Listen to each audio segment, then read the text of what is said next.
हमारे प्रिय भाई बहनों को यीशु मसीह के नाम से हमारा नमस्कार, अभिनंदन। और आज के बाइबल वचन के लिए आप सबों को प्रेम से स्वागत करते हैं। चलिए प्रार्थना करेंगे। प्यारे पिता परमेश्वर, धन्यवाद देते हैं प्रभु।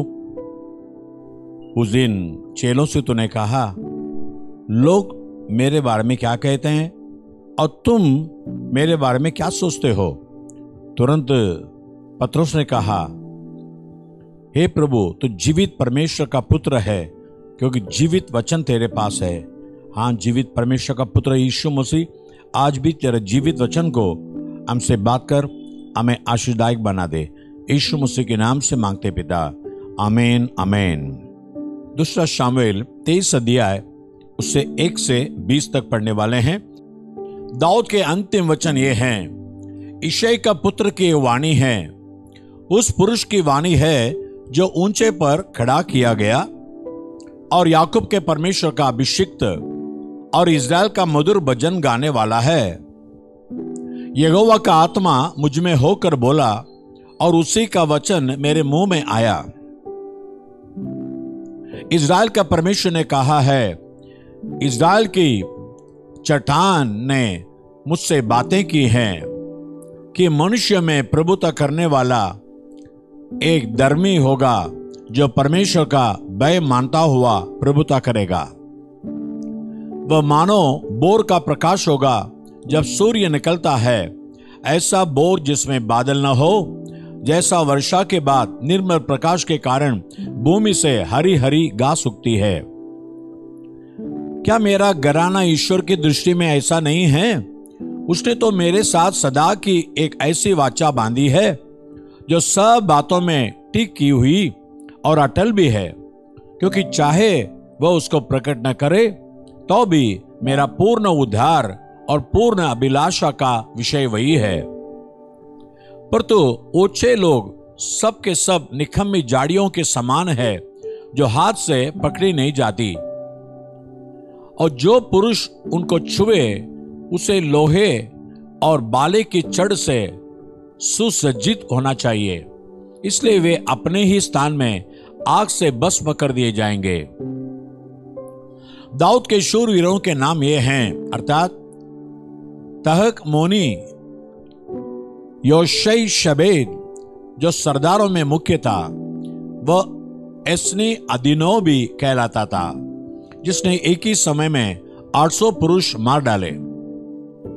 उसके बाद अहोही दादे का पुत्र एलियाजर था।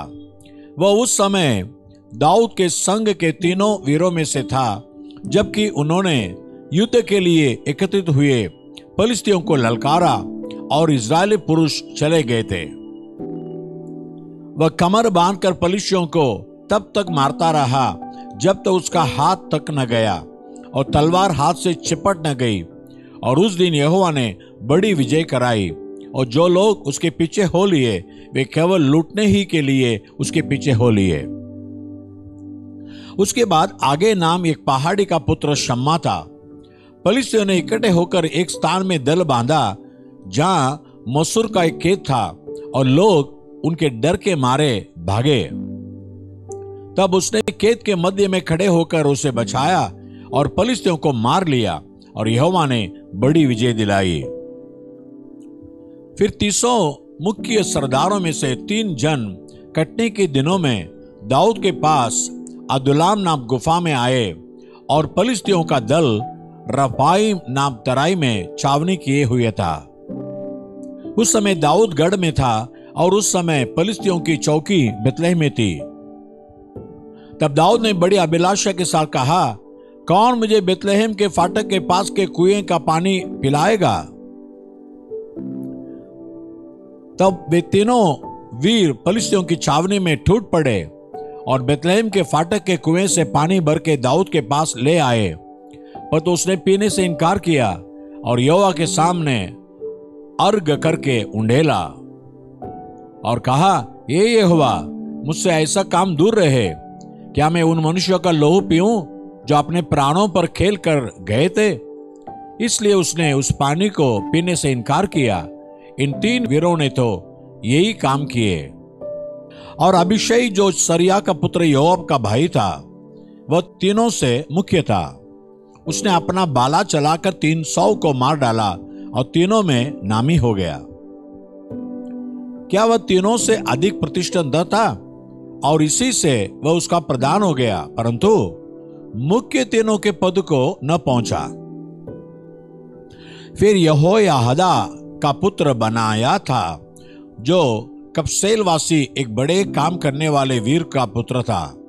उसने सिंह सर के 2 मोआबियों को मार डाला और बर्फ के समय उसने एक गड्ढे में उतर के एक सिंह को मार डाला। पहला यूहन्ना 3 अध्याय। देखो, पिता ने हमसे कैसा प्रेम किया है कि हम परमेश्वर की संतान कहलाए, और हम हैं भी। इस कारण संसार हमें नहीं जानता, क्योंकि उसने उसे भी नहीं जाना। हे प्रियो, अभी हम परमेश्वर की संतान है, और अब तक यह प्रकट नहीं हुआ कि हम क्या कुछ होंगे। इतना जानते हैं कि जब वह प्रकट होगा तो हम भी उसके समान होंगे, क्योंकि उसको वैसा ही देखेंगे जैसा वह है। और जो कोई उस पर यह आशा रखता है, वह अपने आप को वैसा ही पवित्र करता है जैसा वह पवित्र है। जो कोई पाप करता है, वह व्यवस्था का विरोध करता है, और पाप तो व्यवस्था का विरोध है। और तुम जानते हो कि वह इसलिए प्रकट हुआ कि पापों को हर ले जाए, और उसके स्वभाव में पाप नहीं। जो कोई उसमें बना रहता है, वह पाप नहीं करता। जो कोई पाप करता है, उसने न तो उसे देखा है और न उसको जाना है। हे बालकों, किसी के बरमाने में न आना। जो धर्म के काम करता है, वही उसके नाई धर्मी है। जो कोई पाप करता है, वह शैतान की ओर से है, क्योंकि शैतान आरंभ ही से पाप करता आया है। परमेश्वर का पुत्र इसलिए प्रकट हुआ कि शैतान के कामों को नाश करे। जो कोई परमेश्वर से जन्मा है, वह पाप नहीं करता, क्योंकि उसका बीज उसमें बना रहता है, और वह पाप कर ही नहीं सकता, क्योंकि परमेश्वर से जन्मा है। इसी से परमेश्वर की संतान और शैतान की संतान जाने जाते हैं। जो कोई धर्म के काम नहीं करता, वह परमेश्वर से नहीं, और न वह जो अपने भाई से प्रेम नहीं रखता। क्योंकि जो समाचार तुमने आरंभ से सुना, वह यह है कि हम एक दूसरे से प्रेम रखें, और कैन के समान न बने, जो उस दुष्ट से था और जिसने अपने भाई को घात किया। और उसे किस कारण घात किया? इस कारण कि उसके काम बुरे थे और उसके भाई के काम धर्म के थे। हे भाइयों, यदि संसार तुमसे बैर करता है तो अचंभा न करना। हम जानते हैं कि हम मृत्यु से पार होकर जीवन में पहुंचे हैं, क्योंकि हम भाइयों से प्रेम रखते हैं। जो प्रेम नहीं रखता, वह मृत्यु की दशा में रहता है। जो कि अपने भाई से बैर रखता है, वह हत्यारा है, और तुम जानते हो कि किसी हत्यारे में अनंत जीवन नहीं रहता। हमने प्रेम इसी से जाना कि उसने हमारे लिए अपने प्राण दे दिए, और हमें भी भाइयों के लिए प्राण देना चाहिए। पर जिस किसी के पास संसार की संपत्ति हो और वह अपने भाई को कंगाल देकर उस पर तरस न खाना चाहे, तो उसमें परमेश्वर का प्रेम क्यों कर बना रह सकता है? हे बालकों, हम वचन और जीव ही से नहीं, पर काम और सत्य के द्वारा भी प्रेम करें। इसी से हम जानेंगे कि हम सत्य के हैं, और जिस बात में हमारा मन हमें दोष देगा, उसके विषय में हम उसके सामने अपने अपने मन को ढाढ़स दे सकेंगे। क्योंकि परमेश्वर हमारे मन से बड़ा है और सब कुछ जानता है। हे प्रियो, यदि हमारा मन हमें दोष न दे, तो हमें परमेश्वर के सामने हियाब होता है, और जो कुछ हम मानते हैं वह हमें उससे मिलता है, क्योंकि हम उसकी आज्ञाओं को मानते हैं, और जो उससे बाता है वही करते हैं। और उसकी आज्ञा यह है कि हम उसके पुत्र यीशु मसीह के नाम पर विश्वास करें, और जैसा उसने हमें आज्ञा दी है उसी के अनुसार आपस में प्रेम रखें। और जो उसकी आज्ञाओं को मानता है वह उसमें और वह उनमें बना रहता है। और इसी से अर्थात उस आत्मा से जो उसने हमें दिया है हम जानते हैं कि वह हम में बना रहता है। आज एस्तर की किताब 6वां अध्याय 1 से 13, यहां परमेश्वर कैसे बातों को एस्तर मुर्देकाई के अनुकूल बना देता है। और उस रात राजा को नींद नहीं आई, इसलिए उसकी आज्ञा से इतिहास की पुस्तक लाई गई और पढ़कर राजा को सुनाई गई। और यह लिखा हुआ मिला कि जब राजा शयर्स के हाकिम जो द्वारपाल भी थे उनमें से बिकताना और तेरेश नाम 2 जनों ने उस पर हाथ चलाने की युक्ति की थी, उसे मुर्देकाई ने प्रकट किया था। तब राजा ने पूछा, इसके बदले मुर्देकाई की क्या प्रतिष्ठा और बढ़ाई की गई? राजा के जो सेवक उसकी सेवा टहल कर रहे थे उन्होंने उसको उत्तर दिया, उसके लिए कुछ भी नहीं किया गया। राजा ने पूछा, आंगन में कौन है? उसी समय तो आमान राजा के भवन से बाहरी आंगन में इस मनसा से आया था कि जो खंबा उसने मुर्देकाई के लिए तैयार कराया था उस पर उसको लटका देने की चर्चा राजा से करे। तब राजा के सेवकों ने उससे कहा, आंगन में तो हामान खड़ा है। राजा ने कहा, उसे भीतर बुलवा लाओ। जब हामान भीतर आया तब राजा ने उससे पूछा, जिस मनुष्य की प्रतिष्ठा राजा करना चाहता हो तो उसके लिए क्या करना उचित होगा? हामान ने यह सोचकर कि मुझसे अधिक राजा किसकी प्रतिष्ठा करना चाहता होगा, राजा को उत्तर दिया, जिस मनुष्य की प्रतिष्ठा राजा करना चाहे तो उसके लिए राजकीय वस्त्र लाया जाए जो राजा पहनता है, और एक घोड़ा भी जिस पर राजा सवार होता है, और उसके सिर पर जो राजकीय मुकुट धरा जाता है वो भी लाया जाए।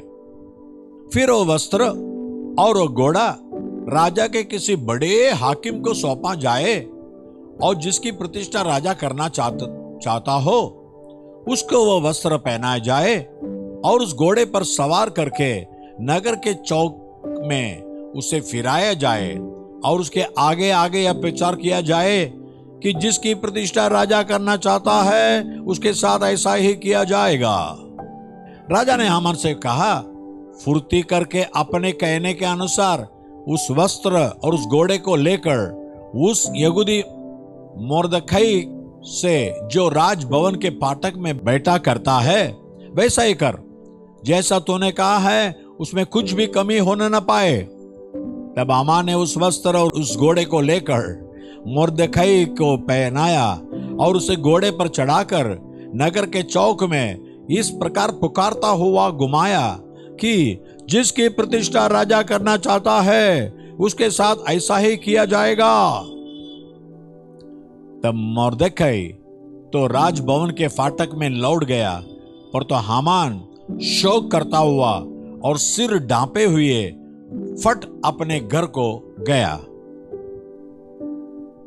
और हामान ने अपने पति जेरेश और अपने सब मित्रों से सब कुछ जो उस पर बीता था वर्णन किया। यह देखिए, एक ही रात में कैसे परमेश्वर पलटा करता है। जो ठाठ के कपड़े पहनकर राजभवन के द्वार के बाहर चिल्लाता था, वो मुर्देकाई को राजा का वस्त्र पहना गया और राजा के सम्मान उसको दिया गया। माने परमेश्वर शत्रु का राज्य का अंत करना शुरू कर दिया और परमेश्वर के लोगों का राज्य और बढ़ाई शुरू होने लगी। आइए प्रार्थना करें। प्यारे पिता परमेश्वर, धन्यवाद देते हुए आज भी हमने देखा कैसे एस्तर मुर्देकाई के दिनों में जो शत्रु हामान उनके खिलाफ षड्यंत्र रचाया था उसी का बदनाम हुआ, और जिनको हामान नष्ट करना चाहता था उनकी बढ़ाई हुई। आज वैसे ये वचन को सुनने वाले के जीवन में भी प्रभु, हम शत्रुओं के सामने हमें लोगों ने नीचा किया है, जहां नीचा किया गए वह उनके सर को उठा दे प्रभु। भजन संहिता 3:3 के अनुसार तुम्हारे सर को ऊंचा करने वाला परमेश्वर है। हर एक के सर को उनके परिवार के लोगों के बीच में, शत्रुओं के बीच में, उनके काम धंधे के बीच में, पढ़ाई के बीच में ऊंचा कर दे, आशीष कर। यीशु मसीह के नाम से मांगते पिता, आमीन और आमीन। God bless you. परमेश्वर आपको आशीष करे। आमीन।